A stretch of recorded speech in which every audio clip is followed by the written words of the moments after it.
What is going on, everybody? Welcome back to the Daily Dose with Dylan Davis.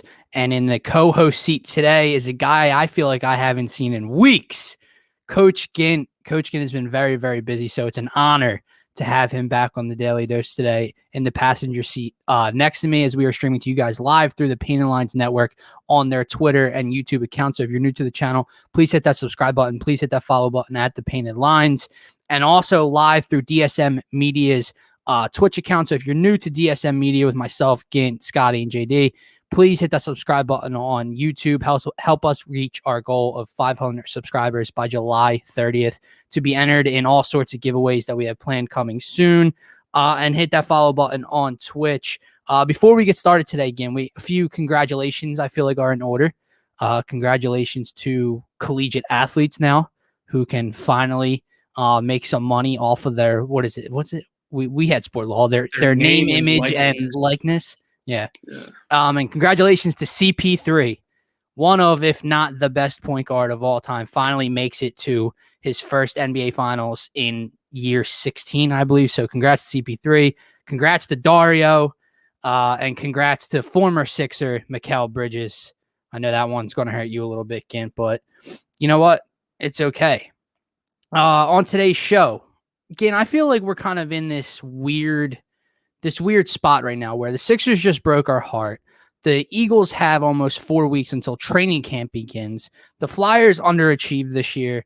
And the Phillies just keep pushing me away from their horrible, piss-poor performances night in and night out. So we want to get you, the people, involved more on these shows. We put out 3 Twitter polls, which will be the main topics of discussion today last night. And poll number 1, Gint, that we're going to start with today is Joe Girardi the most disappointing Philadelphia coaching / manager hire? As of right now, there are 3, possibly future Hall of Fame coaching hires in the city, in Doc Rivers and Lane Vigneault and Joe Girardi. And none, they've all been disappointing so far, but none has been more disappointing than Joe Girardi. Don't get me wrong, this Phillies team is so piss poorly constructed, it would be difficult for anyone to be successful in his spot, right? But when we hired Joe Girardi, again, I believe he was in the announcer's booth the year before.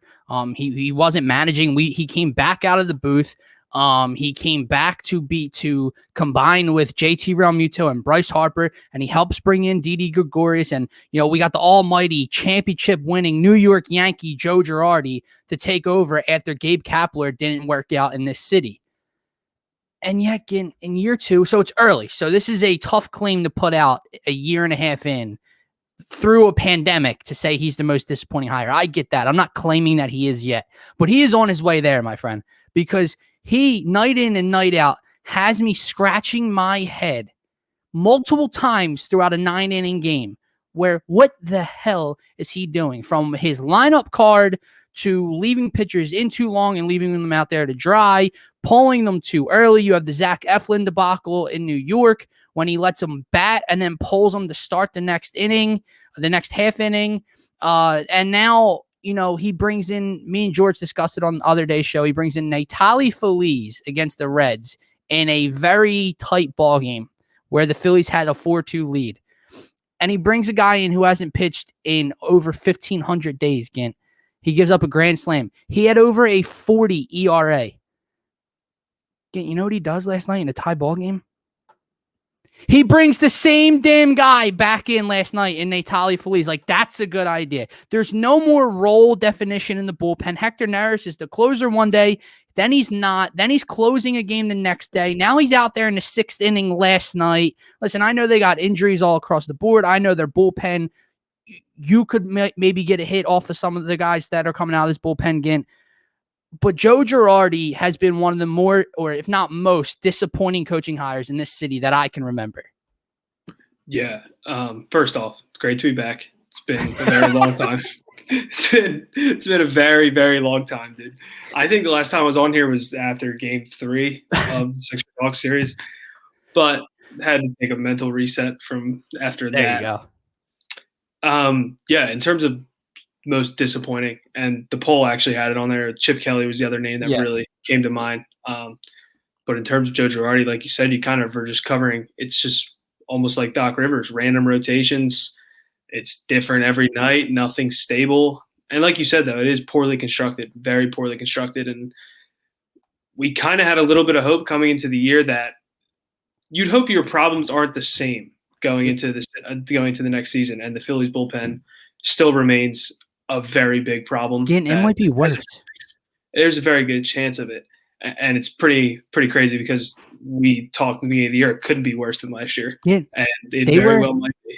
They were historically bad last year. Like, for those of you who don't know what historically bad means, that means in the history of baseball, they were like the worst bullpen or one of the worst bullpens ever since the game has been established. This bullpen might be worse. We were sitting here before the season started saying, okay, if they're middle of the pack, if they're a top 20 bullpen, if they're serviceable, this could be a playoff team. They have almost blown more games, more save situations this year so far. They have almost tied the franchise record again. It's July 1st. They have almost tied a franchise record of blown games. Last week, this bullpen blew more games than the days in a week. They blew 7 games in 6 days because they had a doubleheader, and I'm pretty sure they blew a lead in both of those games, if I remember correctly. So, yeah, you're right. It is harsh. It is harsh to say when you look at how this roster is constructed, when you look at the injuries, when, last year there's no fans, it's a 60-game season or whatever in the middle of a pandemic. This year starts off still with that. The pandemic's still going on, but you know what I mean. Fans are back now. So it's really hard to escalate him to most disappointing hire. But when we brought in Joe Girardi, we signed Bryce to $330 million. Then we signed the best catcher in baseball, and we're looking at this lineup. They bring in Andrew McCutchen. And what does that scream to you, though? Again, that screams we're trying to win a championship, right? Like, you don't bring in those players if you're not trying to win right now. Yeah. And then the first manager doesn't work out. The unorthodox, the kind of weird Captain Coconut Oil head Gabe Kapler, who, by the way, has a San Francisco Giants team at the best record in baseball right now. So I think that plays a role in it as well. A guy that this city hated, that I didn't very much like, that you didn't like, that a lot of people didn't like. He was canned. And then you watch Girardi come in, who was supposed to elevate this team to the next level, and it's been reversed. I think Girardi's record at this point of his Phillies tenure is worse than Gabe Kapler's record as the Phillies manager through this many X amount of games. And B, Gabe Kapler I'd have to go down the San Francisco Giants roster. But when I check the box score on the San Francisco Giants game, their roster, their lineup doesn't scream all-stars or best record in baseball, okay? And he has them at that. In the division that has the San Diego Padres and Los Angeles Dodgers, mind you, that they're leading right now. Now, it's still early. I'm not saying that's going to keep up. But my God, dude, they are like almost 30 games above 500, and you're watching the Phillies 5 games under 500 in 4th place of maybe the worst division in baseball. And yeah, a lot of it, a decent amount of it's because of this manager. Yeah, you can't argue the fact of that. But just to date back to your question. Oh, I forgot to put this up. Sorry. Just to date back to your question, in terms of most disappointing, which did you vote for? Joe Girardi. Did you? Yeah. I took Chip Kelly, but I definitely see where you're coming from. Here's why. You come from this. Go ahead. I agree with you. So here's the thing. I wanted to put more names in the pool, right? I didn't just want to have those two, but those are really in my lifetime the two that stick out. Because what are you going to say? Like Mo Cheeks, Doug Collins, those Sixers teams weren't winning anything. You knew that. Doug Peterson, they won a Super Bowl and we didn't know what he was. Andy Reid was like here before I was born. So like that wasn't someone they brought in during my lifetime. He was already here. So Chip Kelly was the other name I threw out there because, this Eagles team, I don't think this was a long time ago. I think I was like an 8th grade or a freshman in high school when he was brought in. Yeah. But they brought in this college head coach from Oregon who, had this offense, who had this scheme that was going to transform the league, and, no one could solve it. And you remember that Monday night game? Yeah. They hit the first game against Washington with Vic, and the offense scored like 40-some points. And it was like, holy shit. So that, and then, he just ended up being a complete and utter disaster. But that's also not just because of coaching, though, again. That's because Chip Kelly stuck his foot in a door that shouldn't have been his. He tried to play GM. He tried, Howie Roseman got forced to the closet, which now, maybe that wasn't such a bad thing, but that's a conversation for another day. So there were more reasons that Chip Kelly was a failure in this city other than just coaching. Joe Girardi just stinks right now as the manager of this Phillies ball club. And look, dude, if it was just here and there where he did something right, and like I said, the argument is, well, who else does he have right out of the bullpen? Let's say when he goes and he grabs Natali Feliz and then he blows a game. And then you see Hector Neris blow a lead. And then you see Kinsler blow a lead, who just came back up, by the way. And you see all these things transpire. So, well, who does he have? Okay. Anybody in that Phillies bullpen. I'm not saying they wouldn't blow it as well. But Natali Feliz is blowing that game. Like, he's giving up that lead. Heck, at the time, any other guy in that bullpen, yeah, he could definitely blow it. But maybe not. Natali Feliz has a 40-some ERA at this point. He has pitched one game for you if they're not pitching in 1,500 days. And you think in a high leverage, again, the Eagles won the Super Bowl in that time. Yeah, it's a lot of days, dude. Like you think in a high leverage situation that's a good idea? Do you hear that? Yeah, but it's not that bad. Dude, there's a thunderstorm, bro. It's like, oh, really? I thought like your mom's friends were in your house again, and you were your mom wasn't home, because that was weird.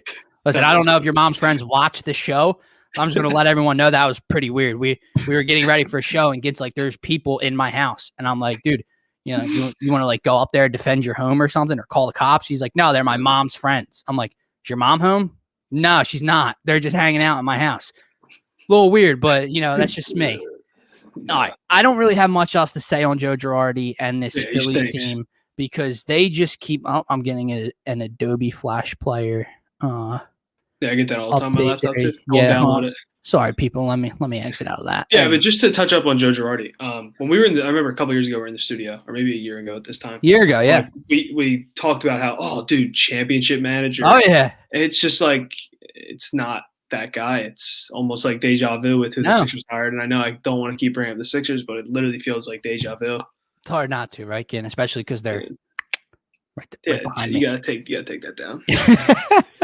But on our poll, listen, Joe Girardi has 59% of the vote. Chip Kelly has 35%, and 6% say other. Although the geniuses that voted other did not comment other. So that's kind of the trend of the poll here, guys. If you're going to take part and you're going to say other, please classify who other is. Don't just vote other.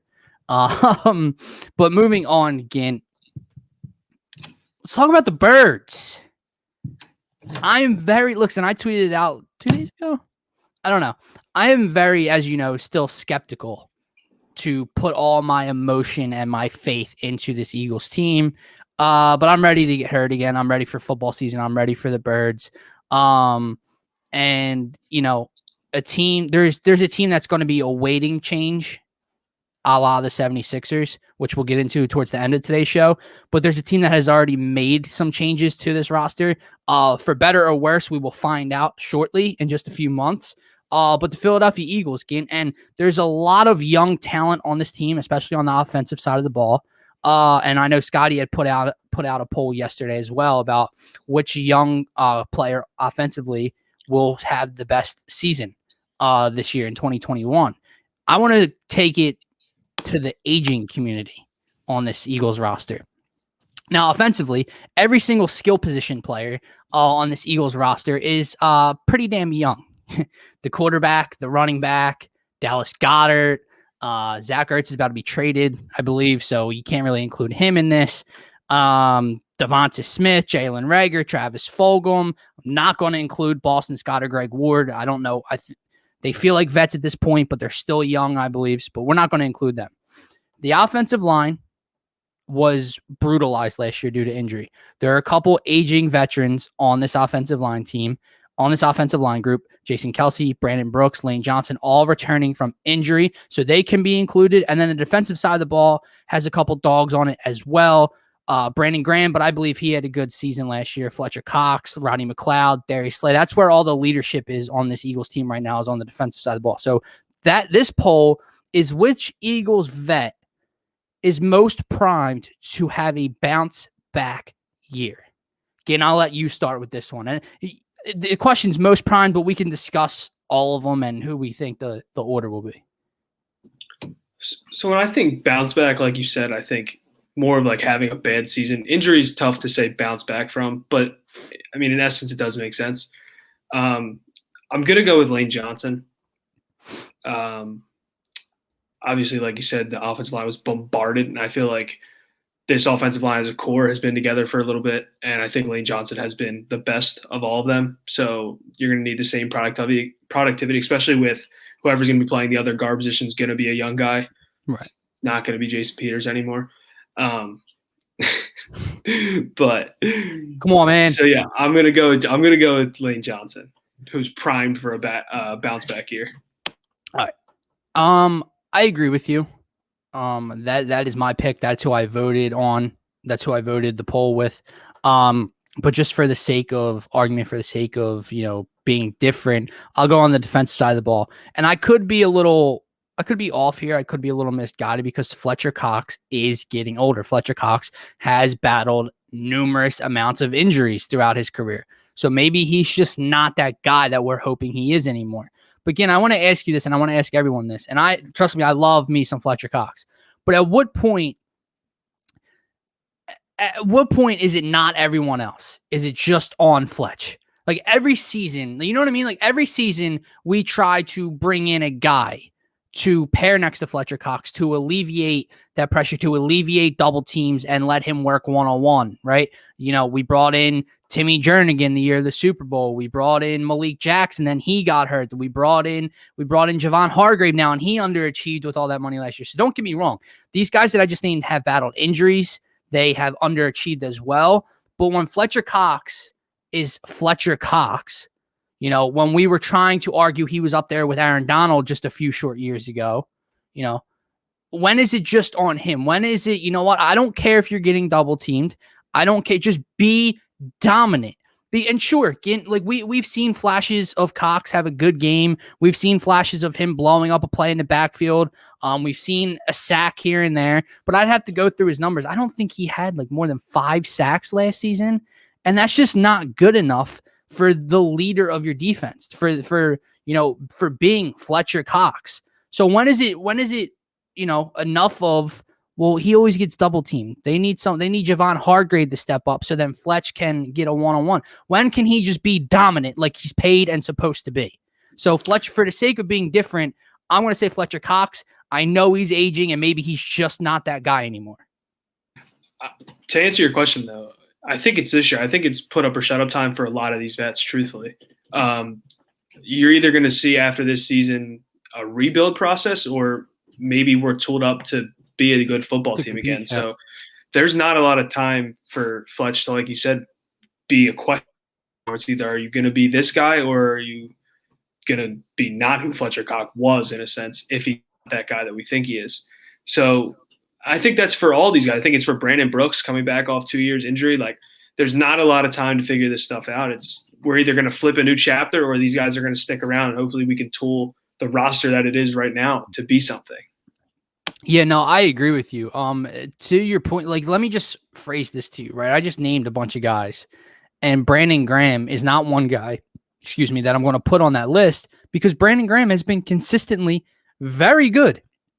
For the last 2 seasons, he has been their best defensive line player. He may or may not have been their best defensive player and one of the best players on this entire roster over the last 2 years. He's had, I believe, 8 and 8.5 or 8 and 9.5 sacks over the last 2 years. He's the most consistent. He's the most dominant player. So Brandon Graham, BG, does not get thrown into who's going to have a bounce back year, because I think out of the few guys that did have a pretty stellar year in the mess that was 2020, Brandon Graham was one of those guys. Another name that I put on the poll simply because I see a lot of people in this fan base talk about him, but I don't agree with it at all, is Darius Slay. Because there are people, I don't see how he can be a bounce back year because I thought he was very, very good last year. There are people that saying, what are you watching? He was terrible. When I throw the argument that, his 3 bad games were when he was put on an island versus Davante Adams, DK Metcalf, and I'm missing one. It wasn't Michael Thomas. Davante Adams, DK Metcalf, and there was one more that he was put on an island with. It was the Cleveland game, right? I'm pretty sure he got torched in the Cleveland game. Maybe.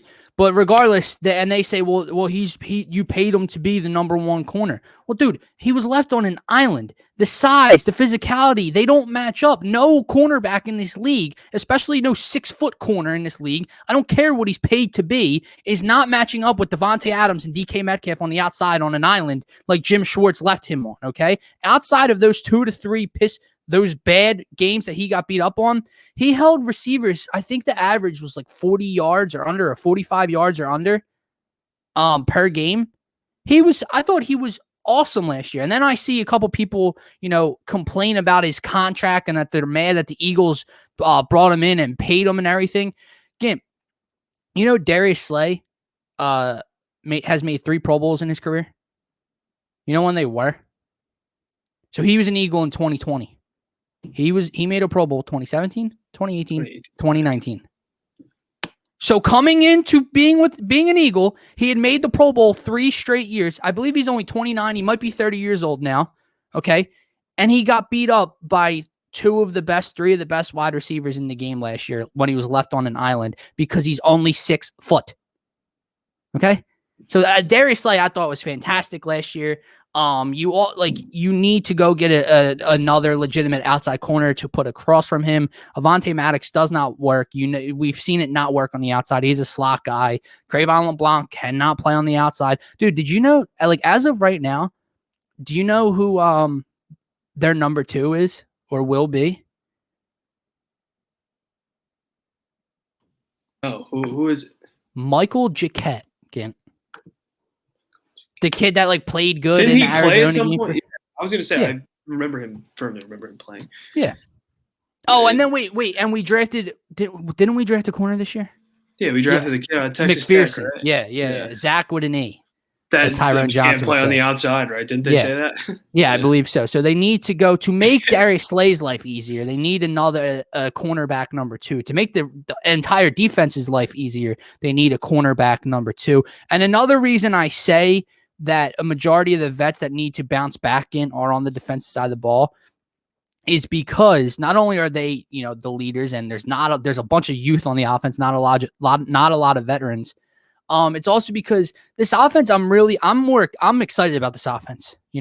I probably, I'm hesitant to be excited about it, but you have the new coach, you have the new scheme.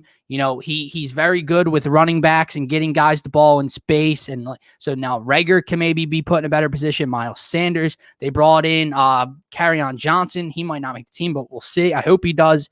Jalen Hurts, the offensive line's healthy. They brought in Devontae Smith. Dallas Goedert gets a chance, tight end number 1. I'm excited about all that. The defensive side of the ball is where I think they're going to get killed this year. So they need to step up simply to prove that theory wrong, because right now I don't think they're a very good defense at all. Yeah, and you brought up a name that I was going to bring up, which is Dallas Goedert. And if you want to talk about put up or shut up time, I think it's really here for him. You've had this side of the fan base that thought he was tight end number 1 for the last couple of years because Zach Ertz can't break tackles was the reasoning behind it. So, I mean, it's definitely time, and I'm going to be rooting for the guy, but I know you were on my side of the fence at the beginning of the year last year when people were like, oh, flip Ertz now. This is the highest value you get for him. Goddard's ready, and we'll see. So, no, we'll definitely see. He's shown flashes. I was just getting annoyed with people that are like, oh, Goddard's tight end 1. Well, he hasn't shown you anything to be tight end 1. He's shown flashes of being a very good tight end. He can block a lot better than Zach Ertz. He definitely can break tackles better than Zach Ertz. He's pretty fast. He's just a huge human being over the middle of the field, and he presents a large target for Jalen Hurts. So you're right. I hope there's a lot of guys offensively that have to show me something because of their youth, but then on the defensive side, they have to show me something where they need to get the hell out because I've had enough of it because I've dealt with it for so many years now. And like I said, I mentioned how you have Sirianni with the new scheme offensively. Same thing defensively. You have Gannon coming over as well. So we'll see what the defense looks like this year again. They also added Eric Wilson. They added Harris, the safety from Minnesota, and Wilson, the linebacker from Minnesota. So we'll see. Steven Nelson. This is a little off topic, but Steven Nelson would be a guy I would love to bring in here. I've been talking about it with Scotty for a while now. So we'll see what happens there again. And our last Ryan Kerrigan. Oh, Jesus, yeah. And that's someone we haven't even talked about. Yeah, that's someone we haven't even talked about. And that's another thing for that defensive line / linebacker group, that edge rushing group. I think he's huge for that. I think he'll get more playing time than he was going to with that deep defensive core that Washington has. He's a leader. He tore us up, so at least he won't be doing that anymore. He doesn't have to play against us. I think that's the biggest part. Right. See, the issue is it's not just that now. I want him to be – I know he's getting older, right, and he was seeing less snaps last year than he was before, but can he produce still as an Eagle? Not just – remember Al Horford? Remember that many, many years ago, it seems like? When, he's not against us anymore, and then he came here and absolutely sucked. Same thing. Can Ryan Kerrigan come here and produce and play a role? For this poll, which Eagles vet is most primed for a bounce-back season? 21% say Fletcher Cox. This is what I don't get, Gint. 38% say Lane Johnson. 3% say other. 38% say Darius Slay. That's just... What? I don't know if it's trolls or what, but I hope it's trolls, to say the least. So I don't think so, dude. I think there's a large portion of the fan base out there that thinks he wasn't good last year. And listen, he wasn't great by any stretch of the imagination, but look at the rest of the defense. So I don't know. It's definitely interesting to me that he's up there, that he's tied for the lead in this poll. And then our last poll of the night, Gint, let's get into who is number 2, meaning if Damian Lillard isn't available or if he's off the table via trade for the Philadelphia 76ers, who is your target? Who is the next guy that you guys want? So please feel free to comment with us for this conversation. I know a lot of our viewers are heavy Sixers chat here. So this is your Sixers chat right now. The options for the poll were Bradley Beal, Zach LaVine, Russell Westbrook, or other.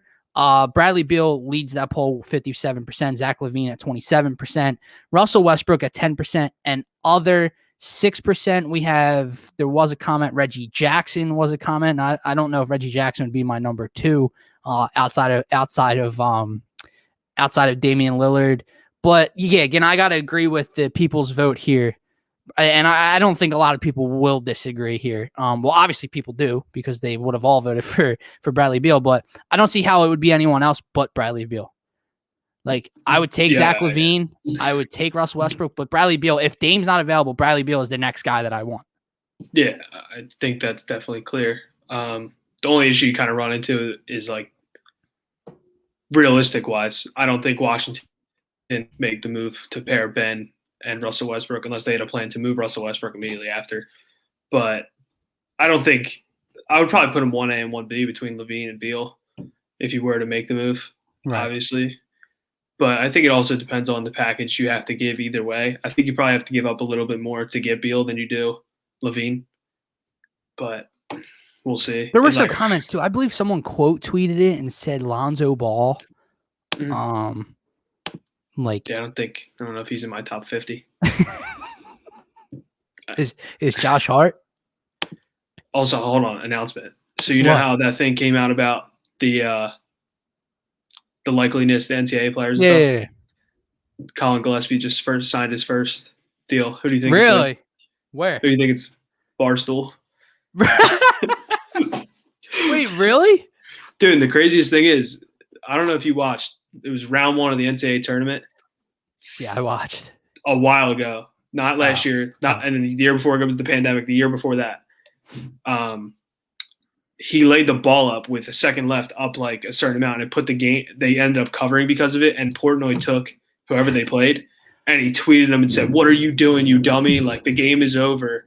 and now he just signed with Barcelona. It's pretty cool.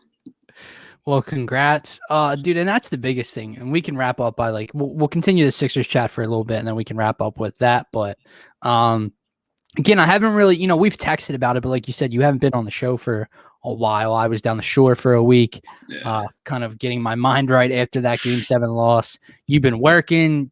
Apparently, Coach Gint is coaching 4 teams. I don't even know how that's possible. Much obligations, man. I would be, messing up kids' names left and right and forgetting who's on what team. It's a lot of the same group, though. It's my 7th and 8th graders, then my high schoolers, but they're all kind of pieced on different squads. And all right, man. All right, but anyway, again, I just want to get your thoughts on this because you are, we're all Ben stands on the show, but you have been number one, I think, leading, the conductor of that train, so to speak. I'm not trading Ben for pennies on the dollar. To me, Ben Simmons only gets moved if it pushes the Sixers closer to a championship. So trading Ben Simmons for D'Angelo Russell, for Andrew Wiggins, for Colin Sexton and Kevin Love, for Marvin Bagley and Buddy Hield. No, that does not make the Sixers better. That does not get them past the second round. Does not push them closer to a championship. But there are guys now that a few months ago I said no to trading Ben for that I most likely will pull the trigger on now. Dame's obviously number one, but Bradley Beal I would do now. Zach LaVine I would do now. Those are the 3 that I would do for Ben Simmons. And because I pose this to you again, you can't trade them for pennies on the dollar, but I don't know how they can run it back unless there was proof that Ben's mental and Ben's offensive game changes this year, because you can't keep wasting Joel Embiid's prime for a 24-year-old Ben Simmons who won't get out his own way necessarily. So I don't know how they can run it back, but you also can't move them for peanuts. So what are your thoughts on this whole thing? Because like you said, you haven't been on the show. Yeah. It sucks, to say the least, that the conversations are even a thing, because all year it was like all year we were convinced it could work. It looked like it could work. The 2 of them could work. They could win. We hit a goddamn roadblock. And the coach got out-coached, and it showed every single one of Ben's flaws to a very high standard, to say the least. So my way to describe what I'd do if I'm moving him is all the chips are going in on these next 2 to 3 years. And by every chip, I mean every single chip, to the point where after that 3rd year, we could be the worst team in the NBA for the next 6 years. The only way I'm moving him is to know I'm putting myself in the best position possible. So what the Eagles did, in a sense of what it looks like, you're going to be in a bad situation with Cat. You're not going to have any draft picks. Your best players aren't going to be that good for a little while. But the only way I'm moving him is everything's on the table. Exactly what I wanted them to do at the deadline, to go get Kyle Lowry, to go get a playmaker that definitely could have helped in this series in which he lost the game. But that didn't include Ben Simmons at the time. Like Kyle Lowry. Obviously not. It was more like a Lowry deal. Yeah, just like that. But and if they move him, part of me thinks it's time, because they, like you said, Joel, how much time does Joel have? And it needs to be figured out as soon as possible. But I'm going to say this. You run into an issue of you move him and you go get a star, and he turns into this guy that got out of his own way, and he turns into what he is. You look back on this as – But that's so let's say Carson Wentz pans out this year and turns back to MVP form. The Colts go win the title – or the Super Bowl, sorry. It would be worse if Ben even just found a jump shot and went somewhere else and still lost 70 games. Truthfully. But that's where you're right, because you're right with the statement that you're doing it to win a championship over the next 2 to 4 years, probably 2 to 3 to 4 years. Which is why, like I said, the people that are hesitant for a Damian Lillard package, that we have no idea what the package is, what the asking price of Portland is. What if Dame says he's out? What if Dame is not playing another game for Portland? He will not do it. Then that makes that package less and less. But for the people that are hesitant to have a package of a Ben Simmons, Matisse Thybulle, Tyrese Maxey, and then the pick swaps and first round picks, to our point right now, you are trying to win because you have Joel Embiid. Guys, by the time Tyrese Maxey, you don't want to move Tyrese Maxey because he's a good young player and you really think he could beat blah, blah, blah, X in the league. This is his ceiling, right? But when's that ceiling come? After Joel Embiid's gone. Matisse Thybulle, same thing. And then what? Like you can't turn it to, well, we could win a championship with Maxey as the centerpiece. No, you have Joel Embiid, the MVP runner-up right now. The point is to build around him right now. And if that takes all those chips to get Damian Lillard, you push him to the middle of the table and you say, here you go. Let's go win a championship. Damian Lillard still has 3 years left on his deal, I believe. He's only 30 years old, I believe. A two-man game. Again, do you remember many, many months ago, before the season started, not the deadline Harden rumors, before the season started, and we talked about the rumors of Harden to Philly. And I said I wouldn't do it at the time for Ben, but I was the one on the Faithful Fanatics because I was saying it intrigues me. There are not a lot of guys in this league I would trade Ben Simmons for. This intrigues me because of the two-man game between Joel Embiid and James Harden, because of that offensive capability.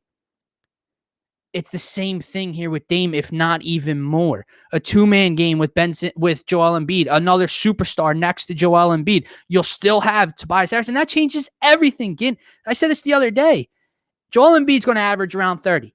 You bring in Damian Lillard, he averages around 30. The Tobias Harris that you asked to be your second guy this year offensively, who was averaging 20, 21 points per game, he can give you 18 to 21 as the third option. Do you know how different that is than your second option? And then you still have Seth Curry, an offensive starting lineup of Joel Embiid, Damian Lillard, Tobias Harris, Seth Curry. And yeah, you got to figure out what happens there. Whether you bring back Danny Green, I don't know.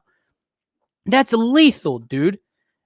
And now I want to phrase this to you to wrap up today's show because it's something that I'm going to be talking about throughout the offseason.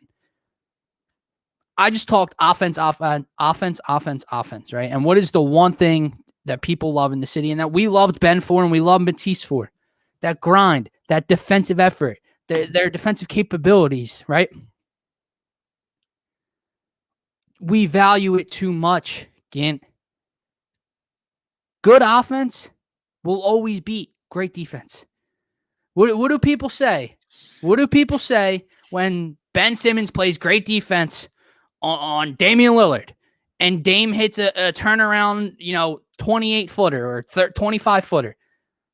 Oh, that's great defense, just a better shot, right? The whistles favor the offensive player, not the defender. What did we get, Gint? We got a second-round exit with 3 all-NBA defensive players. You know, the issue wasn't defense for the 76ers this year, Gint. It was the fact that they let a bad Atlanta Hawks defensive team hold them to under 100 points 3 times in a 7-game series. That was the issue. So, yeah, I'm not saying you can't have any defense. You're not going to win a championship that way either. But to hold on to Matisse because he's a really good defender, and if he could, shoot 38% from 3, he could be, yeah, that's true. But you do it to get Damian Lillard. So that my question to you is, are you willing to give up all the defense for the offensive explosion? So let me start off with this. The package that's rumored, any package, to be honest with you, the name Joel Embiid and Tobias Harris aren't in it, and obviously Ben being in it, I'd do it. I'd do Ben, Tyrese, Shake, Tease, everyone. I'd do it all to go get Dame. But here's where I run into some issues. One, and again, let me reiterate, I'd do it 1,000 times. Dame has never played with anybody of Joel Embiid's nature ever. Every single one of his big men have been pick setters, divers to the rim. Joel Embiid's not that. He's back to the basket guy that Doc Rivers refused to put his back to the basket in a Game 7, but that's beside the point. So that would be really interesting to see. But then you run to the issue of, okay, let's say Brooklyn runs this thing back with their 3 guys. And we're talking offense. Which I agree with. We probably should try to flip the script. You look at what Atlanta brought off the bench, Kevin Huerter, those guys, like long, athletic, just guys that scored the ball. And it was a complete and utter mismatch compared to our second unit. But are you going to out-Nets the Nets? I think it's the only way. I mean, I know they didn't advance. They lost to Milwaukee, but that was in large part due to injury. Yeah. I think I'm off that train. I know where you're going.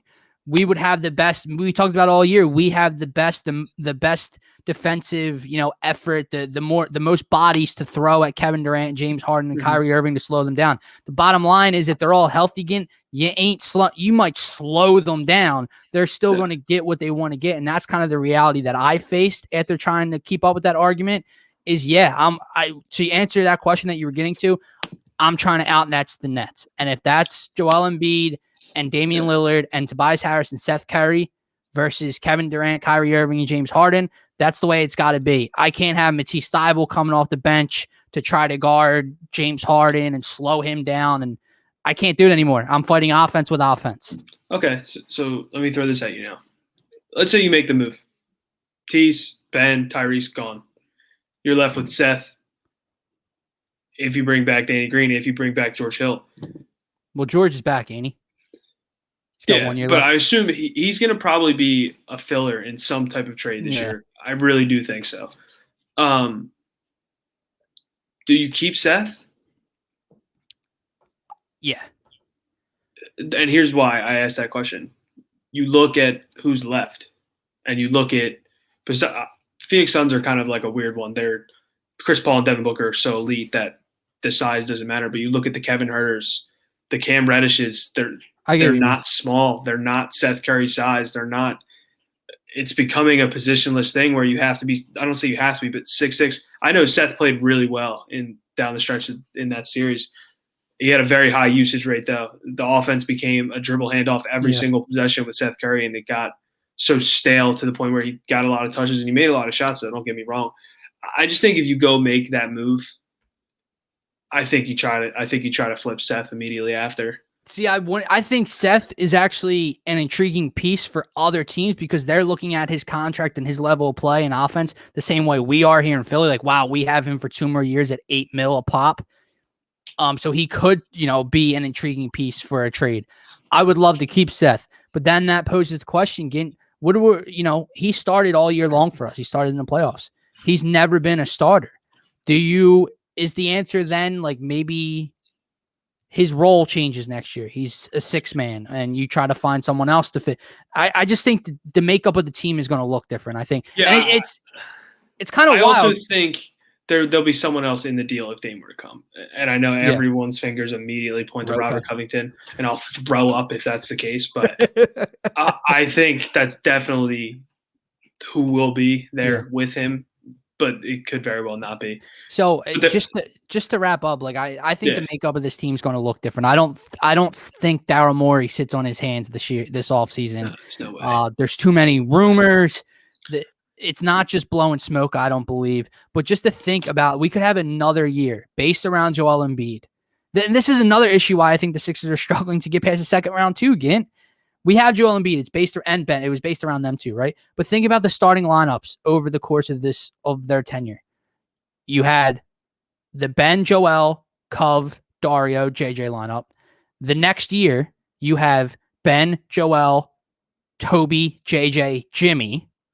The next year, you have Ben, Joel, Toby, Al Horford, and Josh Richardson. And now this year you have Ben, Joel, Toby, Seth Curry, and Danny Green. I think that's an issue as well. And the fact that, it's going to look different probably again next year, I think that is an issue. What team, kind of wins a championship looking like that? Every year your starting 5 is drastically different. Let me throw you at this, though, before we get off, because I do have a game to get to in an absolute tornado outside. How opposed would you be to giving it 1 year of trying to play Ben at the 4? I can't do it. Okay. No, listen. I don't even know if I can. I can listen. I'm not saying you can't do it because he needs to be gone. Because, like I said, I'm not trading Ben just to trade him. So he could be back if I'm the GM next year. But I don't think that matters. I think it's more positionless basketball nowadays. I think, he brought the ball up, Gint. He ran the offense, but he also played in that dunker spot more than he ever has in his career. Kind of that 4-hole there. I don't think it works. I don't think that really matters. And there were people asking me that the other day. We're going to get into this a lot more with JD and Scotty, and I'm really interested to see what they say. But even if, let's say we do roll Ben out at the 4 next year and he lights it up, becomes a great slasher, dunks a ton, doesn't pass. I think Daryl will still move him at the deadline. I think Ben can come in next year unless he somehow turns into some MVP candidate. I don't think he plays another postseason game for the Sixers. He might play regular season games, but to build his trade stock. Dude, this is the lowest his stock's going to be. It really is. Yeah. But yeah, we're going to get into a lot more. I'm going to be back a lot more. We'll be able to. We'll get creative. I am going on vacation starting tomorrow, but I will be taking my mic and my laptop. We won't be on every day, but I will try to get like 2 shows a week or something like that out. Yeah, I got some days. I got a ton of days off coming up. So we'll be looking forward to that. Guys, please, if you're new to the channel, hit that subscribe button on DSM Media's YouTube channel. We're trying to get to 500 subs by the end of July. Go follow us on Twitter at @DSM_media. Follow us on Twitch. Follow us on TikTok. We have everything going for us. Get my man Gint a follow at Matt_McGinty. You can follow me at DylanJD98. And please continue to interact with us. We will be doing Twitter polls for every show going forward this summer and in the near future. So for myself, for Gint, have a nice night.